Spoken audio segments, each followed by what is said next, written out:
Jarak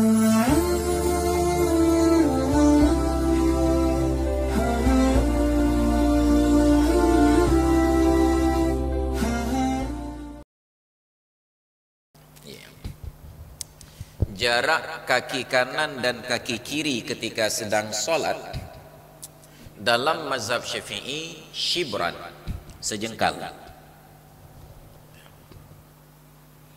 Mazhab Hanafi lebih sempit lagi.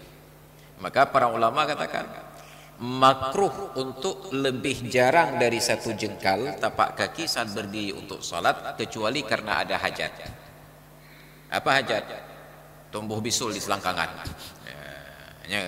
Jadi melebarkan kaki lebih dari satu jengkal itu makruh. Jadi posisinya tetap satu jengkal saja.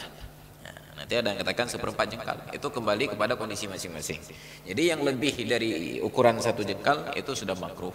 Makanya jadi masalah. Karena ada kawan-kawan kita yang memahami rapatnya saf salat itu sampai tumit bertemu tumit. Jadi kalau ada yang jarang kanan dan kiri, aku paham. Nyangkong kau ulah-ulah kita tidak sedang dalam posisi pasang kuda-kuda untuk latihan karate. Jadi tidak dipaksakan. Kenapa? Karena hadis tentang merapatkan saf itu Nabi hanya instruksikan sawu sufufakum, lurus dan rapatkan saf. Penafsiran sebagian sahabat, fara'aitu ahadana yalziqu qadamahu bi qadami akhihi sahibihi. Ketika Nabi instruksikan rapatkan saf, aku perhatikan salah seorang di antara kami menempelkan tumitnya pada tumit saudaranya. Salah seorang. Padahal berapa orang yang sholat? Ratusan, ribuan jumlah para sahabat. Hanya salah seorang di antara mereka yang merapatkan tumit. Kita ambil praktek yang satu orang, kita abaikan pendapat yang lain. Maka kata para ulama, rapat saf itu bukan sampai bertemu tumit dengan tumit. Karena tubuh manusia, bidang yang paling lebar itu adalah bahu, bukan tumit. Satu. Yang kedua, posisi tumit itu masuk ke dalam. Jadi kalau kita harus tempelkan tumit dengan tumit, otomatis kaki harus begini. Dan itu bukan posisi berdiri yang nyaman dalam sholat. Kalau lagi urun capi, jadi tetap posisi berdiri itu ideal.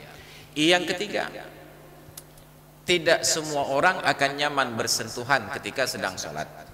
Ada orang yang ketika sedang takbiratul ihram, Allah, Allah, Allah, Allah, Allah, wah, ya, itu yang jadi masalah. Jadi ada orang yang terganggu khusyuknya gara-gara bersentuhan ini. Maka yang ada instruksi dari Nabi, wasaddul furaj, isilah ruang yang kosong. Baru dianggap saf itu renggang apabila antara satu orang dengan orang berikutnya mungkin masuk orang yang lain di tengah-tengah. Bila tidak mungkin masuk orang yang lain, maka tidak mungkin disuruh masuk dengan cara menyamping. Jadi yang tidak boleh adalah renggang sampai kadar yang terlihat mungkin masuk satu orang walaupun anak kecil ataupun seekor kambing di dalamnya. Maka itu juga patut menjadi perhatian bahwa jarak kaki kanan dan kaki kiri dalam mazhab Syafi'i, dan itu yang paling lebar, adalah sejengkal kanan dan kiri. Terima kasih.